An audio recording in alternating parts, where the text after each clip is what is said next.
một tuyến đường dài gần 43 km, có tổng vốn đầu tư hơn 4.700 tỷ đồng vừa được khởi công tại Đồng Nai. Nhưng điều đáng chú ý, đây không chỉ là một con đường, mà còn là mảnh ghép quan trọng trong mạng lưới giao thông kết nối sân bay Long Thành. Ngày 10 tháng 7, thành phố Đồng Nai chính thức khởi công dự án xây dựng đường DT770B.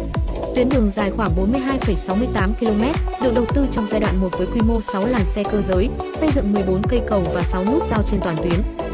DT770B đi qua các xã Xuân Bắc, Gia Kiệm, Xuân Quế, Xuân Đường, Long Phước, Phước Thái cùng các phường Dầu Giây, Bình Lộc và Xuân Lập. Tuyến có điểm đầu giao với đường điện thoại .763 và điểm cuối kết nối với quốc lộ 51, hình thành một trục giao thông xuyên suốt khu vực phía đông và đông bắc thành phố Đồng Nai.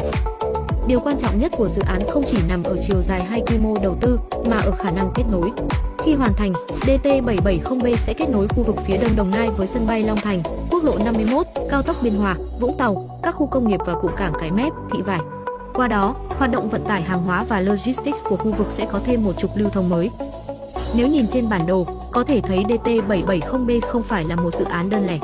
Đây là một mắt xích trong chuỗi công trình giao thông chiến lược đang được Đồng Nai triển khai nhằm hoàn thiện mạng lưới kết nối sân bay Long Thành với cao tốc, cảng biển, khu công nghiệp và các đô thị trong khu vực. Để triển khai dự án, thành phố dự kiến giải phóng khoảng 271,58 ha mặt bằng và bố trí tái định cư cho khoảng 354 hộ dân. Khi tuyến đường hoàn thành, không chỉ việc đi lại và vận chuyển hàng hóa thuận lợi hơn, mà còn mở ra dư địa phát triển đô thị, công nghiệp, thương mại, dịch vụ và logistics cho các địa phương mà dự án đi qua. DT770B được kỳ vọng sẽ trở thành một trong những tuyến giao thông chiến lược của Đồng Nai trong những năm tới. Theo bạn, khi tuyến đường hơn 4.700 tỷ đồng này hoàn thành, địa phương nào sẽ được hưởng lợi nhiều nhất? Hãy để lại ý kiến ở phần bình luận.